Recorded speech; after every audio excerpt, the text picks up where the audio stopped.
The 1970s gave the world disco, arena rock, and some of the most gloriously ridiculous songs ever pressed to vinyl. I don't like spiders and snakes. Behind every serious chart topper sat novelty hits so weird, so catchy, and so brilliantly absurd they refused to be forgotten. These are 10 goofy songs from the 1970s. Number 10, Disco Duck by Rick Dees. Look at me, I'm the disco duck. A Memphis disc jockey working at station WMPS decided that the budding disco movement was ripe for a parody record. Combining orchestral disco styles with a Donald Duck-style voice, the story centers around a man at a dance party who is overcome by the urge to get up and dance like a waterfowl. On the Billboard Hot 100, it peaked at number 1 on October 16, 1976, for 1 week, and remained in the top 10 for a total of 10 weeks. The song sold more than 6 million copies worldwide. His station management feared that playing the song would violate FCC conflict of interest rules. On October 11, 1976, WMPS fired him for simply mentioning the song on his show, and it reached number 1 on the Hot 100 just 5 days later. Though he never had another pop hit, Dees landed very much on his feet, becoming host of the internationally syndicated Rick Dees Top 40 Countdown and an inductee into the Broadcast Hall of Fame. Look in the street, she said I was the one who would be a thriller.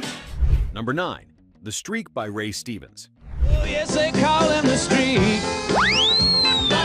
He likes to turn the other cheek. Streaking, or running naked across public spaces, peaked as a cultural craze in 1974. Stevens was inspired to write this after reading a news magazine, where a story about the nationwide trend caught his eye. The song plays out as a fake news report, with Stevens voicing both a straight-faced newscaster and a country yokel who witnessed the whole thing. It was his second number 1 hit on the Billboard Hot 100 in the US, spending 3 weeks at the top in May 1974. The streaking craze had captured the public imagination so thoroughly that it even made headlines when photographer and activist Robert Opel streaked past David Niven at the Academy Awards ceremony that spring.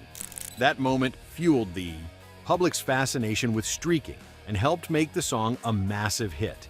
It sold over 5 million copies internationally. Stevens was later inducted into both the Nashville Songwriters Hall of Fame and the Country Music Hall of Fame. Well, there once was a fella named Willard McBain. Number 8, My Dingaling by Chuck Berry. Catch me playing with my ding-a-ling-a-ling. Rock and roll's most influential songwriter had been recording since the early 1950s. Then, in 1972, the man who wrote Johnny B. Good and Roll Over Beethoven landed his first and only number 1 single on the Billboard Hot 100. And it was not what anyone expected. Originally rooted in a 1952 Dave Bartholomew recording, Berry's hit version was captured live at the Locarno Ballroom in Coventry, England on February 3, 1972, spending 2 weeks at number 1 on the Hot 100.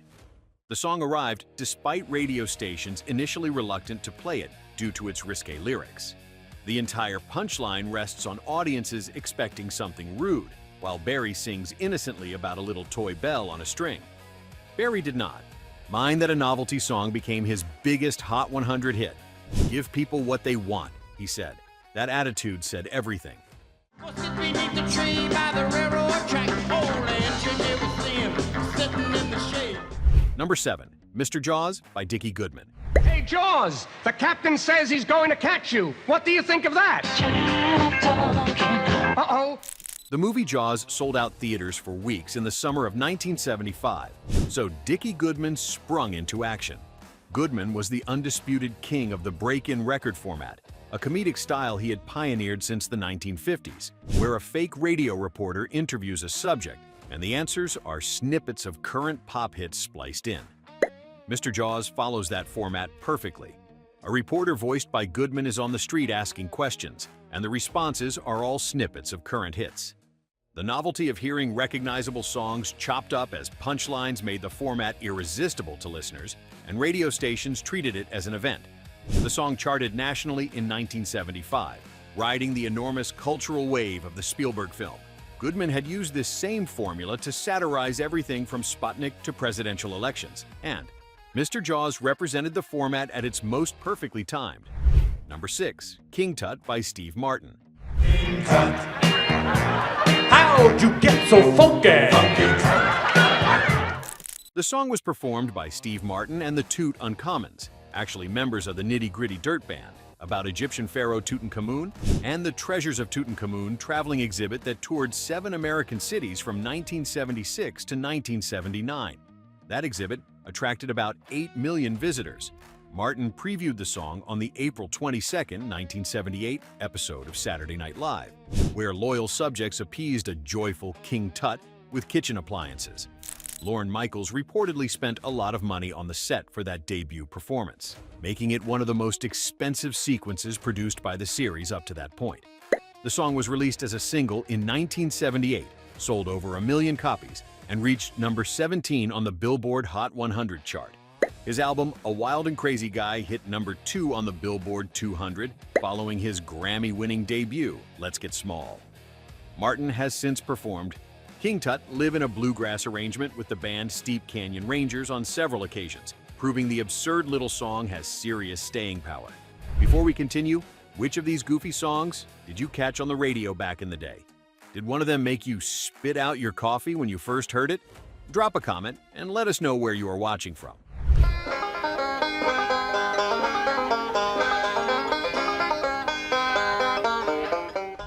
Number 5, Convoy by C.W. McCall. Get that Chi-Town, them bears was getting smart. They brought up some reinforcements. In 1975, America had 2 things on its mind: CB radios and truckers.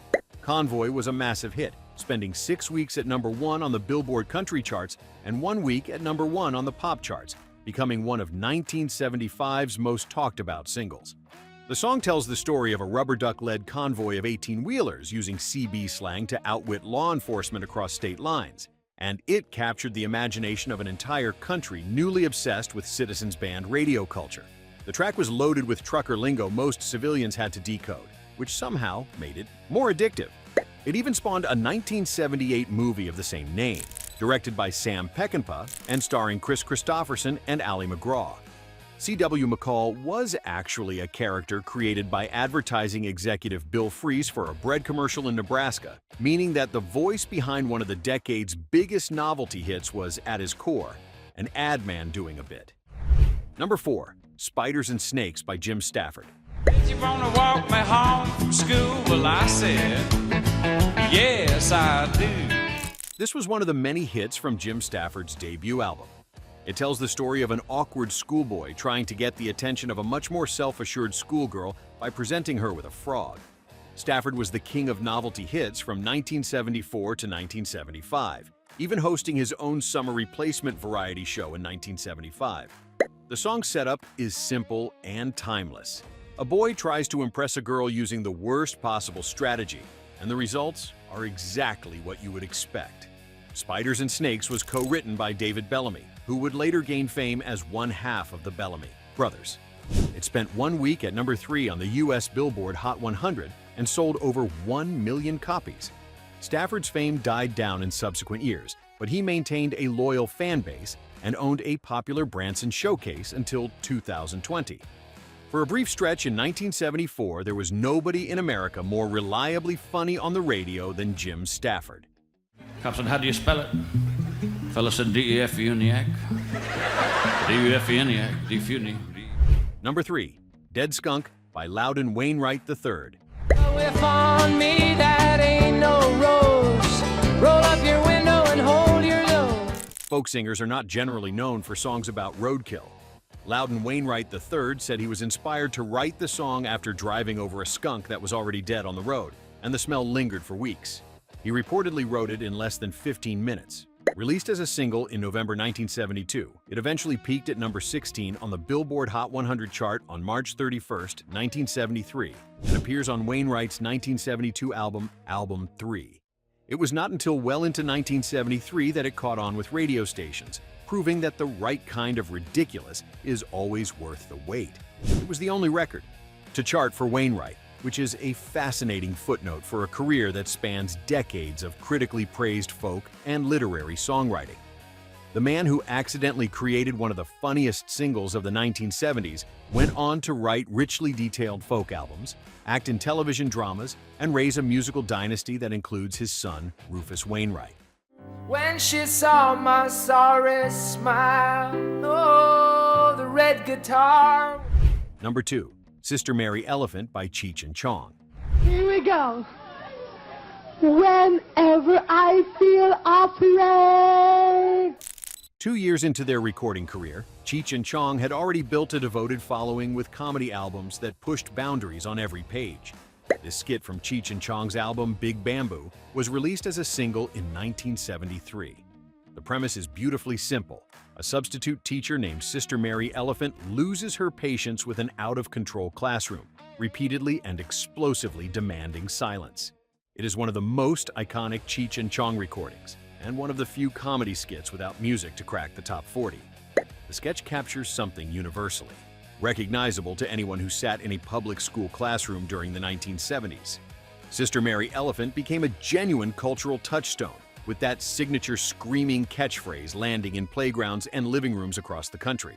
The duo went on to record 5 comedy albums together between 1971 and 1977, with Big Bamboo earning platinum certification and becoming one of the best-selling comedy albums of its era.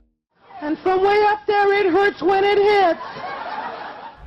Number 1, Shaving Cream by Benny Bell. Feelings a bit. Last night when I walked into my bathroom. Sometimes the most enduring novelty songs are the quietest ones. After the song began to be played on the Dr. Demento radio show in the 1970s, disc jockey Bruce Morrow on WNBC Radio in New York also played it, resulting in Shaving Cream becoming the station's most requested record during the last week of 1974. Benny Bell remained little known beyond New York City until that moment, when those plays led to the song's reissue as a single in 1975 on the Vanguard Records label. It became a hit, peaking at number 30 on the Billboard Hot 100 chart. The song's entire joke is a masterclass in misdirection. Every verse builds toward what sounds like an impending expletive, then pivots cheerfully to Shaving Cream at the last possible second. Bell was a singer and songwriter of ribald novelty hits who had a good run in the 1940s and an improbable comeback in the 1970s. A song originally recorded in 1946 landing on the charts in 1975 remains one of the most wonderfully strange success stories the decade produced. Every day I